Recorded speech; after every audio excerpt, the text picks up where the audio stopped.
Healthy olive trees are not fed by chance, they are fed by knowledge. When we talk about olive production, we often think about climate, varieties, irrigation, or pruning. But behind every productive olive orchard, there is one invisible driver that determines yield, fruit quality, and long-term sustainability: nutrition. Olive tree fertilization is often misunderstood. It is not about applying more fertilizer to get more yield. In fact, excessive fertilization, especially nitrogen, can reduce oil quality, increase vegetative growth, and harm both the environment and the orchard's balance. The real objective of olive fertilization is much more subtle: to maintain adequate nutrient levels that support productivity while respecting the tree's physiology and its natural growth rhythm. In this video, we will take a scientific, data-driven approach to olive fertilization. We will start with the fundamental role of soil and leaf analysis, then examine each nutrient, nitrogen, phosphorus, potassium, and key micronutrients like boron, based on their specific functions and management strategies. We will also discuss fertilizer choices, application methods, and finally walk through a real annual fertilization program using a practical case study. Whether you are an olive grower, an agronomist, or a student, this video will help you move away from guesswork and toward precise, efficient, and sustainable olive nutrition. All right, let's dive right in. Today, we're going to get to the root of what really makes for an amazing olive harvest: fertilization. We're going to explore the key principles for getting it just right. You know, when you see an olive grove just loaded with fruit, it's pretty incredible to look at. And it makes you wonder, what's the secret ingredient here? What's really fueling that kind of success? Well, that brings us right into our first section, where we're going to try and uncover that very secret. And you know, the answer is a lot more complex and, frankly, way more fascinating than you might think. Look, obviously sun and water are huge. You can't do without them, but they are just the start of the story. The real key, the thing that unlocks a tree's full potential, that's precision nutrition. We're talking about a calculated science here. And that science really brings us to the single most important idea we're going to talk about today. It's a concept that might actually flip what you think you know on its head. And the golden rule is super simple: moderation. Okay, so this is the crucial point, and I'm going to read this directly from our source material because it is just so important. Here it is. The goal is not to maximize vegetative growth, but to maintain adequate levels for productivity. Just think about that for a second. That one idea, it changes absolutely everything. Let's break this down a bit. So on one hand, you've got the common approach, right? The thinking is pretty simple. More fertilizer means a bigger tree, and bigger is better. But this scientific approach, the one we're talking about, it's totally different. It's not about just making the tree bigger, it's about maintaining adequate nutrient levels. It's all about finding that perfect balance for long-term productivity. And that's why this statement is so powerful. Olive tree fertilization is, and really should be, modest.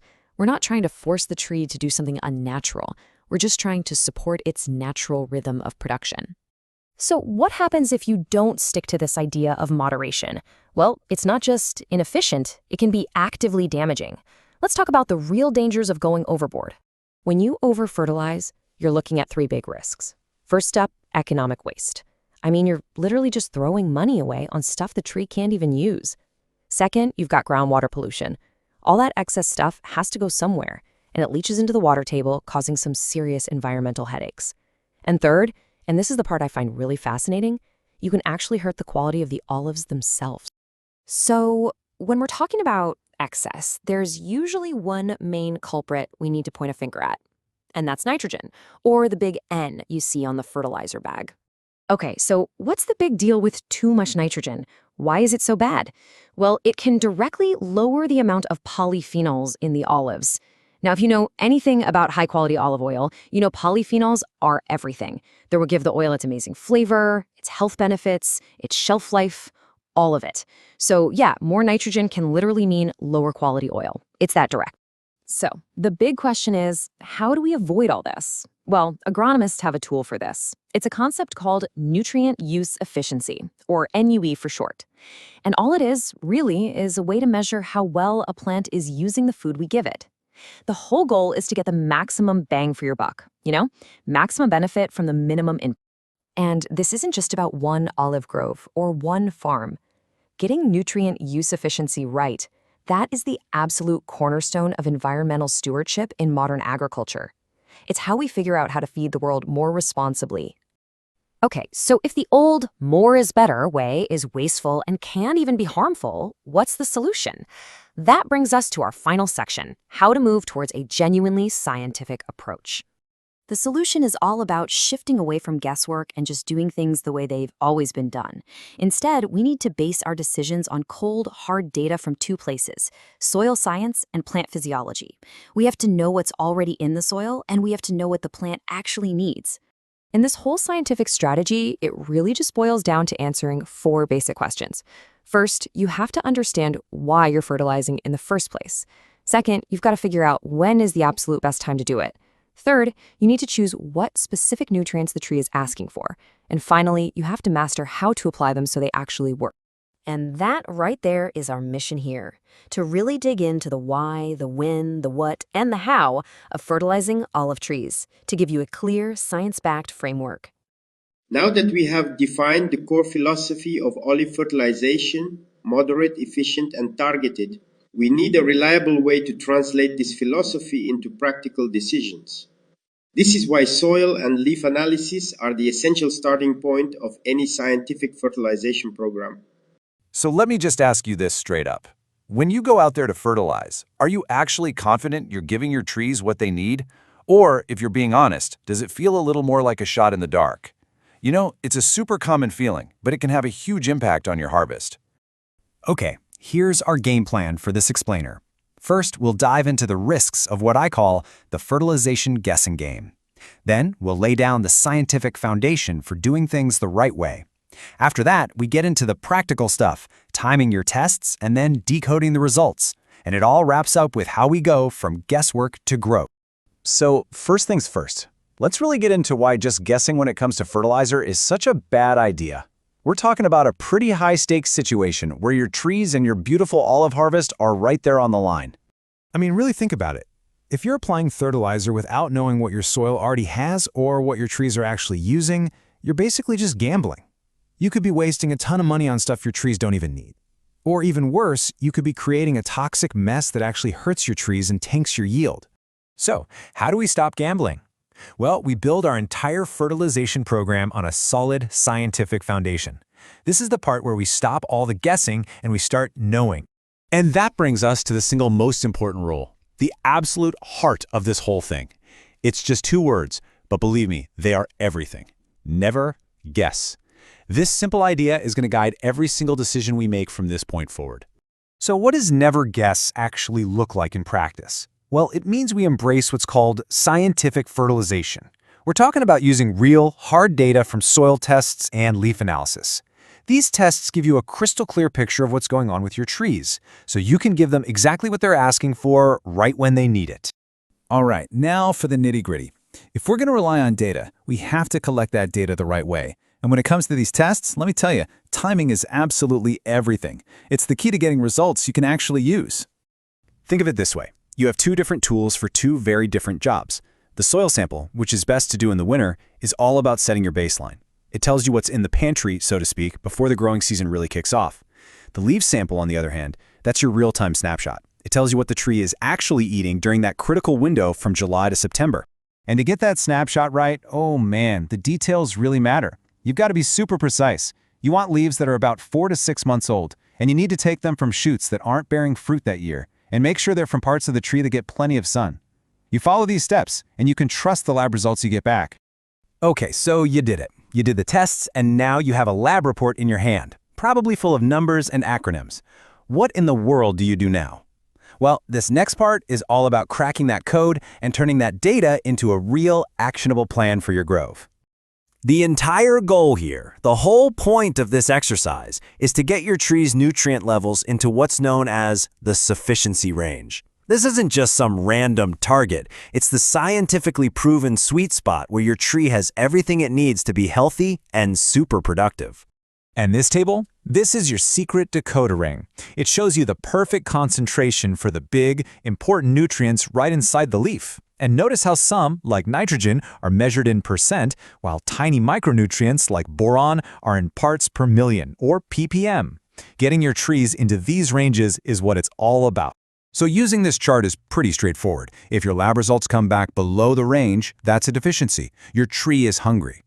A lack of nitrogen, for instance, can stunt growth, while not enough potassium can really hurt the size and quality of your olives. If you're within the range, awesome. Your tree is thriving. But if you're above the range, that's a warning sign. You might be wasting money, or worse, you could be creeping into toxic levels. And speaking of toxicity, we have got to talk about boron. It's absolutely essential for olive trees, but, and this is a big but, the line between the perfect amount and way too much is incredibly thin. It's kind of like salting your food. A little bit is crucial for flavor, but just a little too much can completely ruin the dish. You have to be so careful with boron. So let's pull all of this together. When you start using this data-driven approach, something amazing happens. You stop being just a caretaker, and you transform into a strategic manager of your growth. You're making smart, informed decisions that lead to real, visible growth.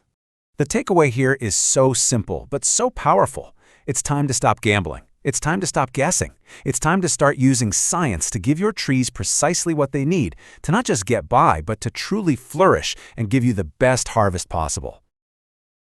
Now that soil and leaf analysis tell us what the olive tree needs, the next step is to understand how each nutrient works. Let's break down olive fertilization nutrient by nutrient, starting with the most influential one, nitrogen. Have you ever really thought about what it takes to get that perfect olive? You know, the one that's just bursting with flavor and gives us that incredible high-quality oil? Well, it's not just about sunshine and water, not by a long shot. Turns out there's a secret ingredient, a kind of master controller that runs the whole show. Today, we're diving deep into the science behind the perfect olive, and it all boils down to a story about one single powerful element, nitrogen. So what is it? What's the big secret to an amazing olive harvest? Is it just dumb luck? Some kind of ancient farming magic? Nope. The real answer is actually way more precise.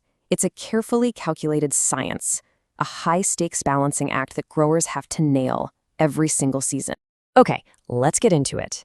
Meet the star of our story, nitrogen. In the world of olive trees, nitrogen is basically the ultimate growth regulator. It is the engine driving all that vegetative growth. We're talking leaves, shoots, the whole green part of the plant, and it's absolutely critical for building the proteins that lead to a big, healthy yield. Think of it as the gas pedal for the entire tree. But, and this is a big but, here's the catch. With nitrogen, you immediately run into what we can call the Goldilocks problem. Too little, and the tree is basically starving. But too much, that can be just as bad, if not worse. So the entire challenge, the whole game, is finding that sweet spot, getting the amount just right.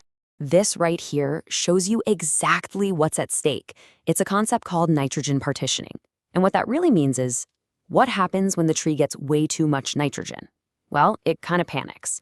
Instead of putting its energy into making great fruit and flowers, it just pours all that fuel into growing more shoots and leaves. It's a waste, and it can actually hurt the quality of the oil. But when you get that balance right, the tree can do it all, grow strong, and produce amazing high-quality fruit. So how do growers actually solve this Goldilocks problem? They don't guess, they don't just wing it. They use a really precise three-part strategy to get it right year after year. Let's break down what that looks like. Okay, part one is all about the dose, the magic number. For mature, high-density orchards, that scientifically proven sweet spot is somewhere between 70 and 130 kilograms of nitrogen per hectare for the whole year. Any less, you're underfeeding the tree. Any more, and you're risking all those problems we just talked about. This number, this is the foundation for the entire strategy. Now, you might be thinking, okay, I've got the number, I'm good to go. But not so fast. Just knowing the total amount is only half the battle. You can't just dump all of that nitrogen on the trees at once and call it a day. The timing of when you apply it, the when, is every bit as critical as the how much. And this is where it gets really clever. This is the second part of the strategy, the split application. Instead of one huge meal, growers essentially drip feed the trees all season. See that? 40% goes on right at the start of growth, when the tree is just waking up and setting its fruit. Then, another 30% during that super important time when the fruit develops and the pit hardens. And the final 30% is applied during the home stretch, leading right up to harvest. It's basically a perfectly tailored nutrition plan for the tree. Now for the final piece of the puzzle, the calendar. This timeline is non-negotiable. First rule, you absolutely do not apply nitrogen before January. It's too early, and most of it will just wash away past the roots. A total waste. You start your applications in February, right as the tree kicks into its growth cycle. And this is crucial. The final application has to be done by the end of September. So the key takeaway here is to work within a specific window. Applying nitrogen before January is just a waste of money. The winter rains will probably wash most of it away before the tree can use it. And applying it after September is risky business because it can trigger a bunch of new growth that's too soft to survive the first frost.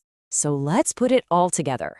You see, the secret isn't some big mystery. It's a formula, a precision farming formula. Step 1, know your dose, that's 70 to 130 kilograms per hectare. Step 2, split that application into that 40-30-30 schedule to match what the tree needs. And step 3, respect the calendar. Only apply between February and September. That's it. It's a system built on precision. You know, what this whole story about nitrogen really shows us is that modern, successful agriculture is so much more than just throwing fertilizer on a field and hoping for the best. It's about strategy, not just strength.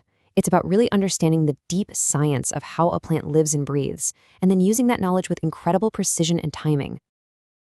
While nitrogen mainly regulates vegetative growth and yield potential, olive productivity also depends on another key element that works behind the scenes: phosphorus. Let's now look at how phosphorus supports energy transfer, root development, and flowering in olive trees. Hey everyone, and welcome. Today we're going to tackle something that can literally make or break your olive harvest, the phosphorus puzzle. Seriously, getting this one single nutrient right is a total game changer for the health and yield of your trees. So let's ditch the guesswork and dive into a smarter, science-backed way to fertilize. Ready? Let's get into it. So let me ask you something right off the bat. Think about it. Are you really feeding your trees? Or are you just feeding your soil? This is the core problem we're digging into. You know, so many of us apply fertilizer year after year, but is it actually getting to the roots? Or is it just getting stuck, locked up in the soil, doing absolutely nothing? This isn't just a small detail. It's the difference between pouring money down the drain and making a smart investment in your orchard's future. Okay, to figure that out, we've got to get to know the star of the show today, phosphorus. We call it the energy nutrient for a reason. So why is this one element so unbelievably critical for your olive trees? Well, let's break down what makes it tick.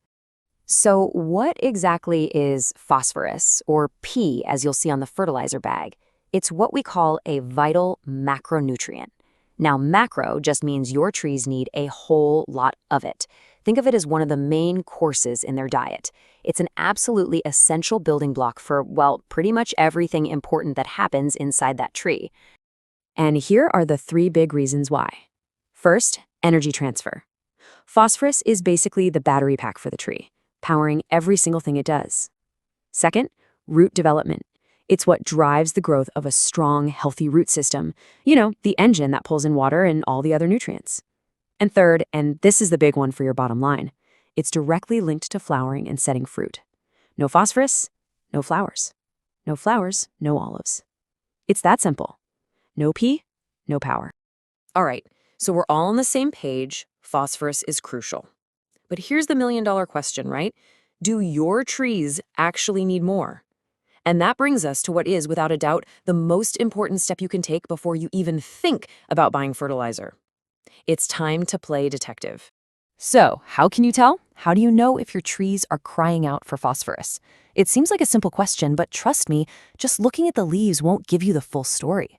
And you absolutely cannot rely on guesswork. Flying blind here means you're either throwing money away on fertilizer you don't need, or even worse, you're leaving yield on the table by not giving the trees what they're starving for. The answer, my friends, is in the soil. It's right there, buried under your feet. A real soil analysis is the only, and I mean only, way to know for sure what's happening down there. This is ground zero for smart orchard management. It all starts with data, not just old habits or assumptions. And when you get that soil test back, this is what you're looking for. Make sure they use the Olsen P method. And these numbers right here, they're your magic numbers. If you're below 30 parts per million, your soil is definitely lacking. But, and this is huge, if you're above 60 ppm, you've got plenty. you can literally skip the phosphorus fertilizer for the year. Think about that. That's a direct savings in your pocket with zero risk to your crop. Okay, so you've done the hard part. You've got your soil tested, you've got your number. Now it's time to play doctor and write the right prescription. Let's turn that data into a precise, targeted dose for your orchard. Now, if you're planting a new orchard, your goal is totally different. It's all about building that massive, strong root system from the get-go. So for that, the recommendation is a solid 30 to 40 kilograms of phosphate per hectare. This is going to give those young trees the powerful start they need to thrive. But for your mature, producing trees, the whole game changes. Now you're not building, you're just maintaining. Think of it like a bank account. For every single ton of olives you harvest and haul away, you're taking out about 1 to 2 kilograms of phosphate. So if you harvest 10 tons, you need to put 10 to 20 kilos back in. It's just simple math to keep the account balanced. So this really just pulls it all together. Look how clear this is. If your soil test comes back sufficient, over 60 ppm, what's the rate? 0. A big, fat 0. You do nothing. That's pure savings. But if you're deficient, you've got to be more aggressive. We're talking 40 to 70 kilograms per hectare. Why so much? Because you're not just feeding this year's crop. You're trying to rebuild your soil's bank account for the future. All right, you've got your prescription, you're all set to go. But wait, hold on. There's a plot twist. There's a hidden enemy lurking in many olive soils, a chemical reaction that can completely sabotage all of your careful work. Yeah, your own soil might be working against you. And this enemy has a name: phosphorus fixation. Here's what happens. In alkaline or high calcium soils, and let's be honest, that's a lot of classic olive country, the phosphorus you spread gets chemically handcuffed to calcium particles in the soil. It gets locked up, fixed in place, turning into a form that the tree's roots can't absorb at all. It's right there, but it's completely unavailable. So, how in the world do you get around this? Well, the solution is actually pretty simple. You have to pay a tax to the soil. You basically have to overapply on purpose. In these tricky soils, you need to bump up your application rate by a good 30 to 40%. That way, after the soil takes its cut and locks some of it up, there's still plenty left over for your hungry trees. Okay, we've figured out what to apply and how much. Now for the final critical piece of the puzzle: when and how to apply it for maximum bang for your buck. This is all about smart timing and even smarter management. You know the saying, timing is everything? Well, it couldn't be more true here. You want to feed the tree when it's actually hungry and growing. For phosphorus, that prime time is spring, right when the new shoots are taking off. And this is where modern methods really shine. Using fertigation, that is, applying your fertilizer right through your drip irrigation system, is a total game changer. It puts the phosphorus exactly where it needs to be, right in the root zone at the exact moment the tree can use it most. It's incredibly efficient. And hey, here's a fantastic, sustainable tip that'll save you money in the long run. What do you do with your prunings? Don't burn them or haul them away. That's like throwing away free fertilizer. Just shred them and leave them right there on the orchard floor. As they break down over a couple of years, about 80% of the phosphorus that was in those branches gets released right back into your soil. It's nature's own slow-release fertilizer, and it costs you nothing. Whew, okay, we've covered a lot of ground, from the deep science to the nitty-gritty of application rates. So let's boil this all down into a simple, straightforward takeaway: your game plan. Here it is, your phosphorus playbook. 4 simple steps. Number 1, test first. Always, always, always start with a soil analysis. Number 2, prescribe precisely. Use the data to apply the right amount for your trees. Number 3, compensate for that sneaky fixation. If you've got alkaline soil, bump up the rate. And number 4, time it right. Apply in the spring when the trees are ready for it. That's it. This is how you move from just guessing and hoping to a smart, scientific strategy. After phosphorus, which is closely linked to energy metabolism and early growth processes, we now turn to potassium, an element essential for enzymatic activity, water balance, and fruit and oil formation in olive trees. Potassium. We're going to walk through a modern, precise strategy using fertigation and foliar sprays to really unlock your orchard's full potential. Let's get right into it. Let's start with a question for every olive grower out there. As you look out at your trees, have you ever wondered, what if there's one missing element that's quietly holding back your yields and, well, your profits? Well, that element is potassium. You know, the K on your soil report. You can think of it as the hidden engine driving the two things you care about most: the firmness of your fruit, and the all-important synthesis of that high-quality olive oil. We call potassium the quality nutrient, and for a really good reason. It doesn't just help the tree grow bigger. It's more like a manager, overseeing the very processes that create a high-value product. So how exactly does it do that? Let's break down its most important jobs. You see, potassium is like this master controller inside the tree. It's activating enzymes, which are basically the workhorses of the tree's metabolism.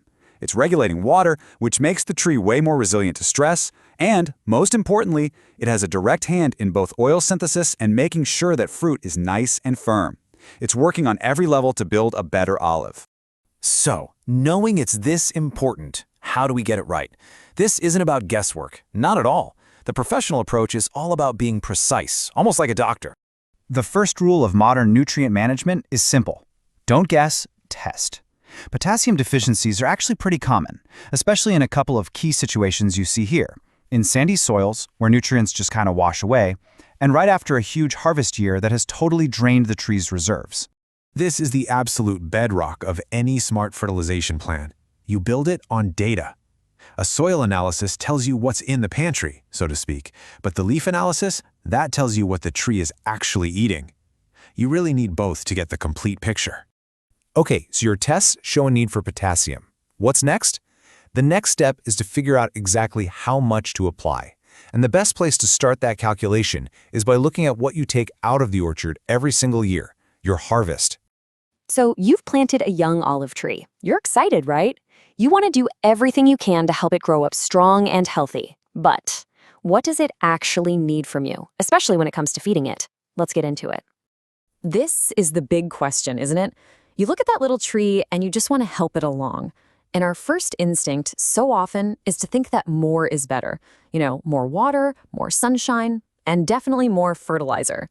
But is that really the case? All right, here's the thing that might just surprise you, and it's really the core idea here. The need for potassium, you know, the K on the fertilizer bag, is actually pretty small for a young olive tree. And getting your head around that one simple fact can completely change how you care for it. Yep, that's right. Before you even think about buying fertilizer, the solution is very often right there in the ground. Good soil is packed with nutrients, and for a young olive tree just starting out, that's usually more than enough to get it going. Okay, so let's break this down. We're going to look at that first super critical growth phase. What does a gentle start really look like in terms of numbers for those first couple of years? Here it is. For the first 2 years, all an olive tree needs is about 10 to 18 kilograms of potassium oxide per hectare. Now, a hectare is roughly the size of a rugby field, so we're not talking about a huge amount here. It's a surprisingly small and very specific target. This isn't about guesswork, it's about precision. So what does this actually mean for you, the grower? Well, it means you can probably relax. Your soil can almost certainly handle this on its own. And that means you're not wasting money or time on fertilizer the tree just doesn't need. The only time you'd need to step in is if you've had your soil tested and you know for a fact that it's seriously low in potassium. Okay, but trees grow, right? So what happens after those first 2 years are up? The tree starts to hit its stride, it's getting bigger, and as you'd expect, it's getting hungrier. And you can see that change right here. The need for potassium more than doubles. It jumps up to 30 to 40 kilograms per hectare. The tree is kicking into a higher gear, so its nutritional needs go up. But even then, notice we're still talking about a very specific, calculated amount. It's not a free-for-all. So even though the tree's appetite is bigger, the basic idea is exactly the same. The goal is never to just dump a ton of fertilizer and hope for the best. That's wasteful and can actually damage the soil in the long run. The goal is always precision, giving the tree exactly what it needs for the stage it's in. With young trees, it's all about vegetative growth, building up roots and branches. But for bearing trees, you need a balance. You're now pushing resources toward making olives. Second, and this is probably the most important piece of the puzzle, you have to know the exact moment a tree is considered bearing instead of young. Because that's the trigger, right? That's when the old feeding plan gets tossed out completely. Just look at the huge difference on this chart. A ton of olives from a rain-fed system removes about 3 to 4.5 kilos of potassium oxide. But now look at the irrigated orchards. Whoa, that number more than doubles. That's because irrigated trees simply pack more potassium into their fruit. Getting this distinction right is absolutely critical when you do your math. The calculation itself is a pretty simple 3-step process. First, you figure out your total yield. Second, calculate the potassium that fruit took with it. And third, you factor in what's lost through pruning. But hey, here's a fantastic pro tip. If you shred your pruning residue and just leave it on the orchard floor, you return almost all of that potassium right back to the soil. That can save you some serious money on fertilizer. Okay, so we've diagnosed the need and we've calculated the dose. Now, let's talk application. How do we get that potassium to the trees in the most efficient way possible? The key modern technique is called fertigation. It's really just a simple idea. You're fertilizing through your irrigation. This method is a total game changer for efficiency because you're delivering nutrients directly to the root zone in a form the tree can use immediately. So, what's a typical rate? Well, based on good soil and leaf analysis, most growers using fertigation are applying somewhere between 60 and 120 kilograms of potassium oxide per hectare every year. This range gives you the flexibility you need to dial in the precise amount for your specific orchard's needs. And hey, this method isn't just for mature producing orchards. Young trees have smaller but still critical potassium needs. For them, fertigation or even foliar sprays, where you apply liquid fertilizer right onto the leaves, are perfect for delivering those small, targeted doses to help them get established and grow strong. So we've covered what to apply and how much. The final, crucial variable is when. You see, timing your potassium application to match the tree's annual cycle is just as important as the dose itself. There are 3 really critical windows for applying potassium. The first is in the spring, to support all that new growth and flower development. The second window is from fruit set to the pit hardening stage, to fuel that initial fruit growth. And the third is in late summer and early autumn, to help with the final fruit filling and, importantly, to build up reserves for the next season. So here's how you can split up your annual dose. The biggest application, about 40 to 50% of your total, happens in that spring window to fuel all that initial growth. From there, you just taper the dose down to match the tree's changing needs throughout the season. This spoon-feeding strategy is really the key to maximizing the impact and minimizing waste. So we've covered it all: diagnosis, calculation, application, and timing. You now have the complete framework to shift your potassium management from a guessing game to a precise science. The only question left is this: armed with this strategy, what new potential are you going to unlock in your orchard? Beyond macronutrients such as nitrogen, phosphorus, and potassium, olive trees also rely on micronutrients to complete critical physiological processes. Among them, boron deserves special attention because of its direct impact on flowering and fruit set. All right, let's jump right in. Today, we're going to explore a really specific piece of science that could have a massive impact on your olive harvests. Seriously, it's a targeted technique that might just be the key to unlocking your orchard's true potential, year in and year out. You know the feeling, right? If you're an olive grower, this is going to sound super familiar. One year, you get a fantastic, bumper crop. It's amazing. The next, a really frustratingly small harvest. This whole cycle, what they call the off-year problem, is just a huge headache. But what if a crucial piece of this puzzle has been hiding in plain sight this whole time? Today, we're going to dig into a really powerful tool that can help break that frustrating cycle. We'll see how one tiny micronutrient, when you apply it in a very specific way, can help even out your yields and make a huge difference. Well, the solution might just be this unsung hero of the nutrient world. We're talking about boron, a micronutrient that, you'll see, plays a surprisingly powerful role in the life of an olive tree. So what exactly is boron? It's not one of the big guys, like nitrogen or potassium. It's a micronutrient, which just means trees only need it in tiny, tiny amounts. But here's the thing. For olive trees, those tiny amounts are absolutely critical for the key reproductive stuff that actually creates the fruit in the first place. I love this analogy. Think of boron as a master key. It's not just doing one thing, it's unlocking 3 really critical processes. First, it gives a big boost to pollination. Then it improves the tree's ability to turn all those flowers into actual fruit. That's what growers call fruit set. And on top of all that, it even helps move other key nutrients like calcium around the tree. But, and this is a huge but, you have to be careful. While boron is totally essential, this is a game of precision. Research is really clear that concentrations above 150 parts per million, or ppm, can actually become toxic. It's a classic case where more is definitely not better. And here's exactly what happens when you cross that line. You can literally see the damage right there on the leaves. This leaf tip burn is a clear visual signal that the boron level is too high, which is exactly why getting the application method right is so important. So, that leads us to a really critical question. If boron is so important but also so sensitive, what's the most effective and safest way to apply it? Well, the science points overwhelmingly in one direction. Now, this comparison is so important to understand. In a lot of olive-growing regions, the soil is alkaline, or what they call calcareous. Basically, it's got a lot of lime in it. When you have that kind of soil, putting boron on the ground is pretty much useless. The soil chemistry locks it up, so the tree's roots can't get to it. But foliar application, just spraying it right on the leaves, completely bypasses that soil problem. Okay, so the theory makes perfect sense, but does this strategy of spraying the leaves actually boost yields out in the real world? Let's take a look at what the field trials tell us. This quote from the research is, well, it's the big reveal. This is fascinating. The spray doesn't just fix a deficiency. You can actually use it as a proactive tool to increase yields, specifically in those dreaded off years. And here's the kicker. Even in orchards that are considered perfectly healthy and not deficient in boron at all.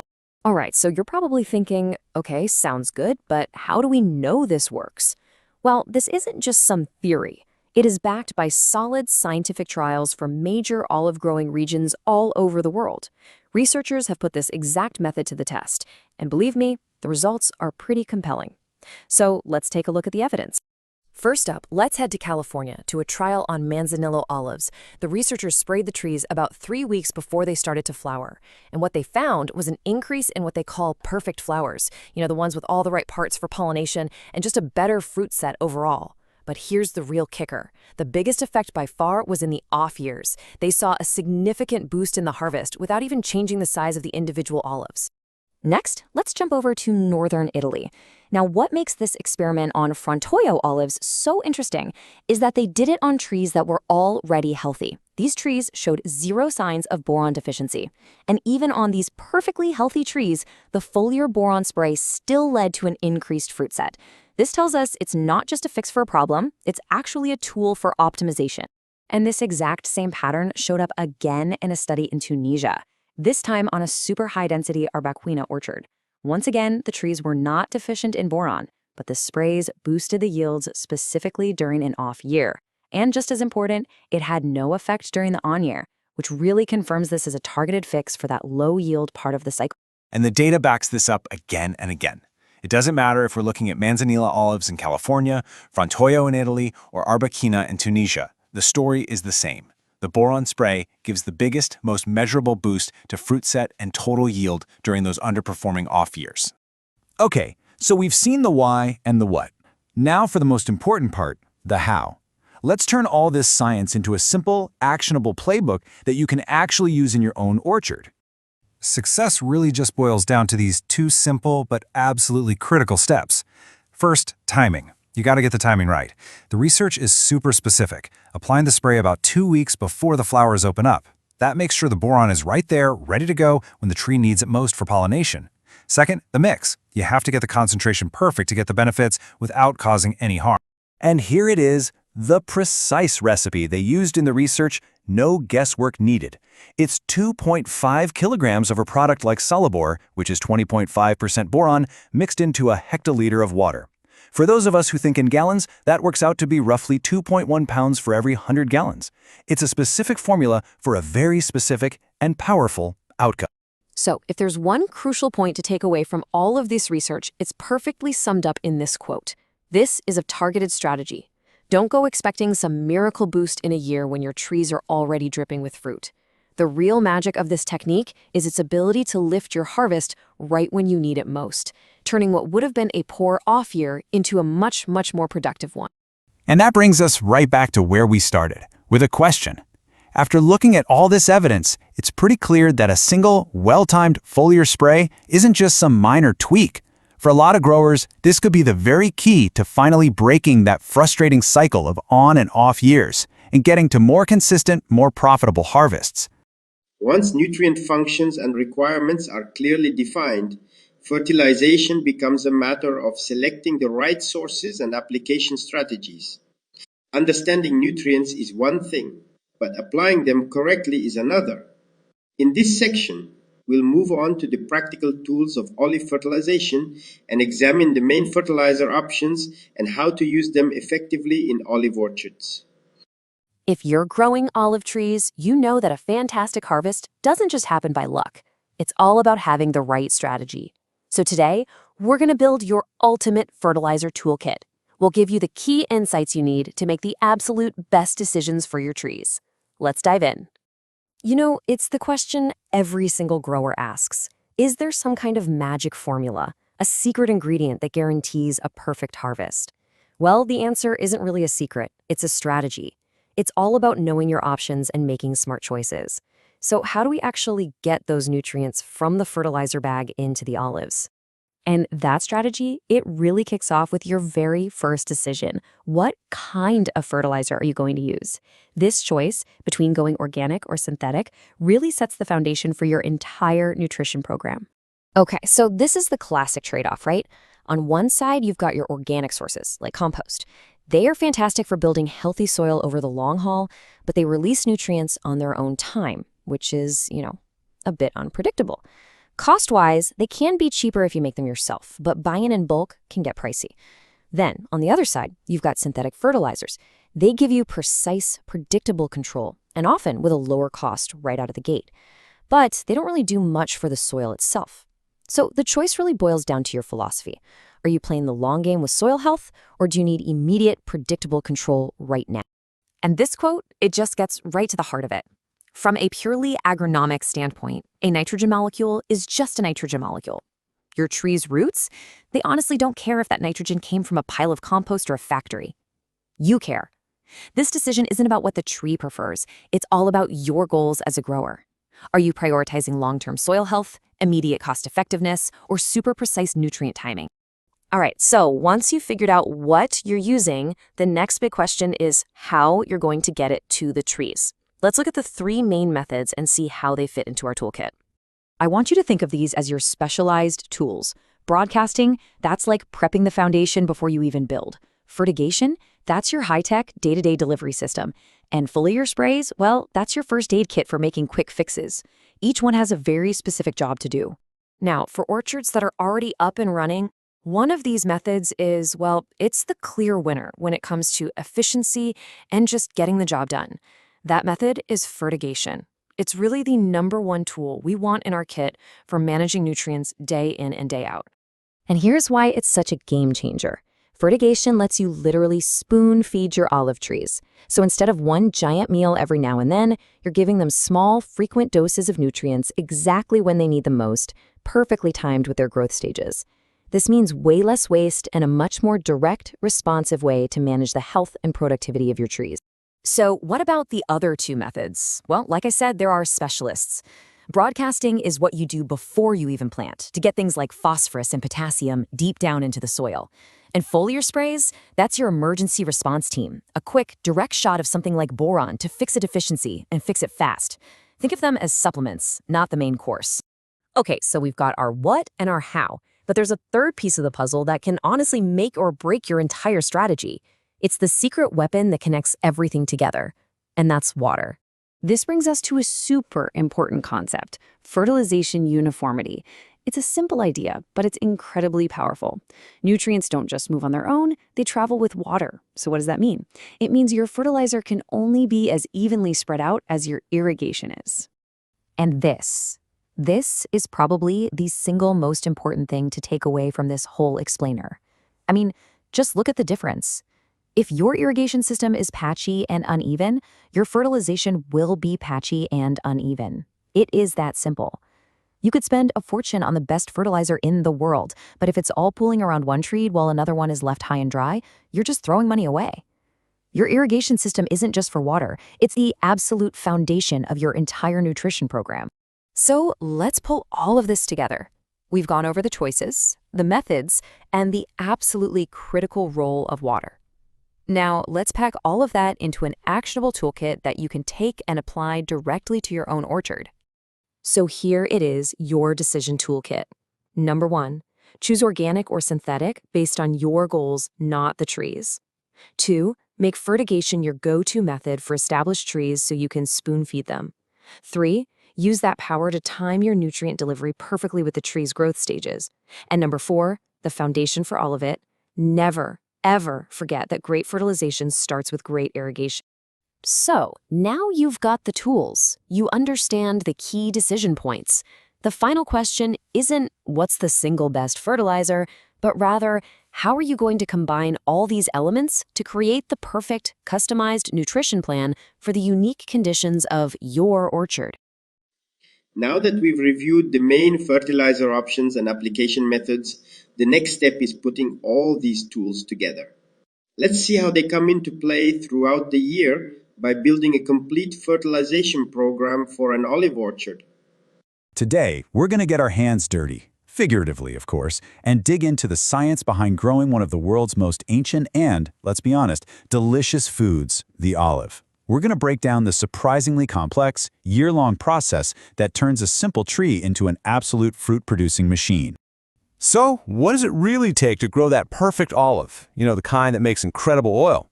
It's definitely not just about sun and water. Nope, it's a precise science, a carefully choreographed dance with nature that goes on all year long.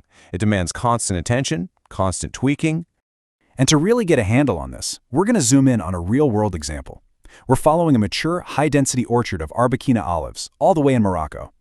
By walking through their annual playbook, step by step, we'll see exactly how the science and strategy come together in the field. Our journey begins in winter. Yeah, I know, it sounds a little strange. You probably picture winter as a time of rest for the orchard. Everything's dormant.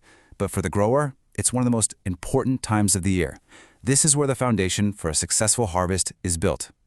It all starts with data. First things first, they dig into last year's leaf analysis. Think of it like the tree's annual report card. That data tells them exactly what fertilizers they need to order for the whole year. Then they take fresh soil samples to see what they're working with, a baseline. And finally, if that soil test says they're low on phosphorus or potassium, they apply it right then and there, setting the stage for everything to come. And then, spring arrives. And it is a literal explosion of life. The whole orchard just wakes up and goes from 0 to 100, like overnight. During this season, timing isn't just important, it is absolutely everything. And things move fast. I mean, really fast.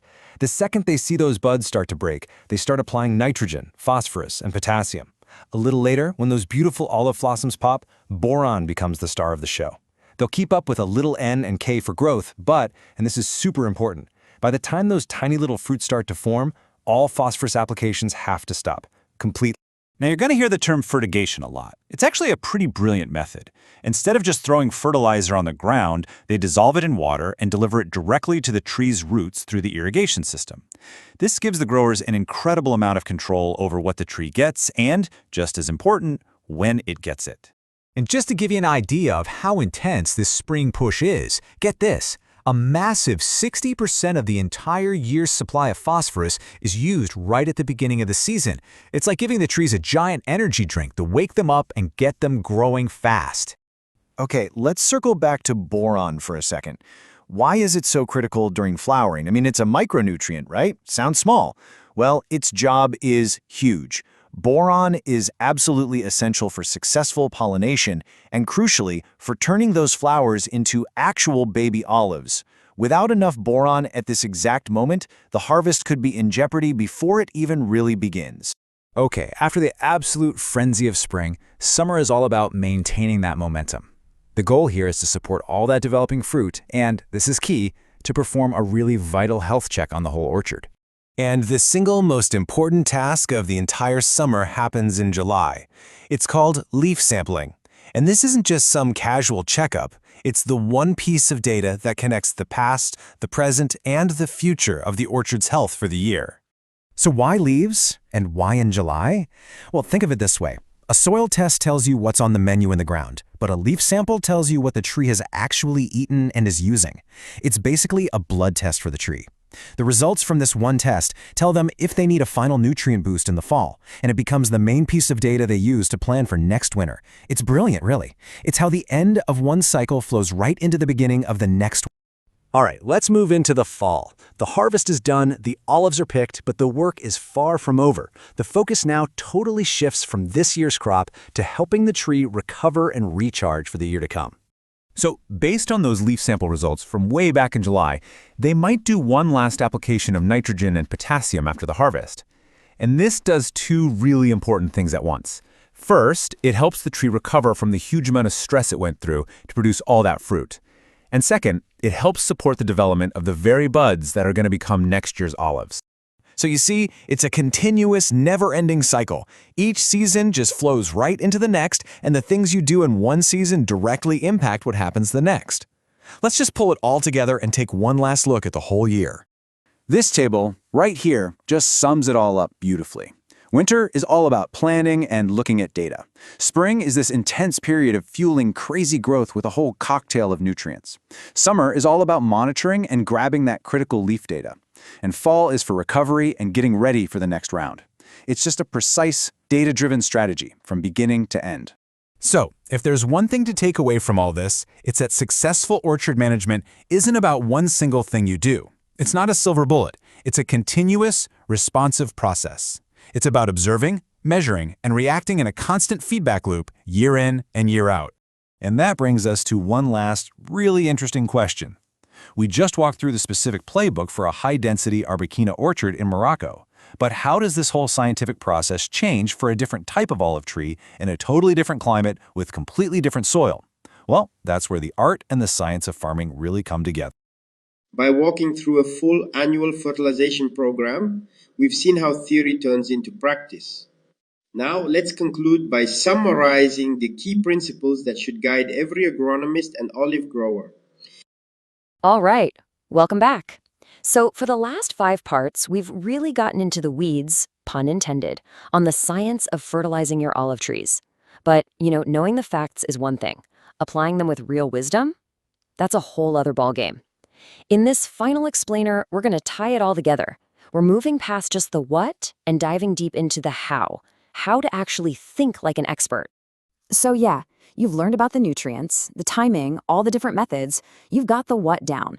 But the real secret sauce, the thing that separates a good grower from a great one, is all in the why and the how. It's about a mindset that can turn standard practices into absolutely fantastic results. And at the core of this whole mindset are 4, let's call them foundational pillars. Now, don't think of these as strict, rigid instructions. They're more like guiding principles, almost like a compass for every single decision you make out there in your orchard. This is how you start thinking like a true agronomist. Okay, so our first rule, this one is the absolute non-negotiable starting point for everything else. It's simple. Test, don't guess. Look, your eyes can play tricks on you, and just making assumptions can be a really costly mistake. The only way to truly know what your trees are asking for is to, well, ask them with data. Soil and leaf analyses are your direct lines of communication. They tell you what's in the ground, and more importantly, what the tree is actually using. Every single decision you make should flow from this information. All right, on to rule number 2. And this one tackles probably the most common mistake growers make. And that is, less nitrogen is often more. I get it, it's so tempting to just pour on the nitrogen to get that beautiful, lush green growth. But here's the thing, the goal isn't excess, it's sufficiency. Pushing too much nitrogen can actually lead to weak growth, make your trees more prone to disease, and even hurt your fruit production. The expert knows the magic is in finding that just right amount, and not a drop more. Rule 3 is all about the clock, because when you feed your trees is just as critical as what you feed them. The key here is to match your application to the tree's phenology. Now, phenology sounds like a complicated science term, but it's really just the tree's natural annual cycle. Bud break, flowering, developing the fruit. The whole point is to give the tree nutrients when it's actively hungry and ready to use them. It's like serving dinner right when everyone's sitting at the table, ready to eat. You maximize what gets used and minimize what goes to waste. And that brings us to our final golden rule, which connects 2 components of orchard health that should never be separated. And they are irrigation and nutrition are inseparable. Just think about it for a second. You could have the most perfectly balanced fertilizer in the world, but if there isn't enough water, the trees can't absorb it. Simple as that. Water is the delivery truck for the nutrients. So a smart nutrition plan is a smart irrigation plan. They are 2 sides of the very same coin. Okay, so these rules, they sound good in theory, right? But what does it all look like in the real world, out in the field? Let's check out a comparison that really drives home the results of putting this mindset to work versus just ignoring it. And the difference is it's night and day. On one side, you have the well-managed orchard, guided by our 4 rules. You see balance, you see strong, healthy foliage, a good fruit load. This is what data-driven decisions look like. But then you look at the poorly managed orchard, and it's a clear story of guesswork. The leaves are either pale from not having enough, or you see that weak, overgrown look from way too much nitrogen. The proof, as they say, is in the pudding, or in this case, in the trees themselves. So, the big question: how do you start building this agronomist's mindset for yourself? It's not about some massive overnight change. It's really just about taking a few clear, deliberate steps forward. And you can start today. So here it is, your call to action in 3 simple steps. First, and if you do nothing else, do this. Get a soil and leaf analysis done. That's your map, your starting point. Second, just walk through your orchard. Every day if you can. Look at your trees. They're constantly giving you clues and feedback. And third, write it down. Keep a simple log of what you applied, when you did it, and what you saw happen. That little notebook will become your single most valuable tool. And all of this really leads us to the final and maybe the most crucial takeaway. Fertilization is not just a task you check off a list. It's an ongoing, responsive relationship. It's a long-term conversation with your orchard. You listen to it by testing, you speak to it through careful, targeted applications, and you learn from how it responds over the seasons. If you nurture that conversation, you're not just growing olives, you're cultivating a healthy, resilient orchard for many, many years to come.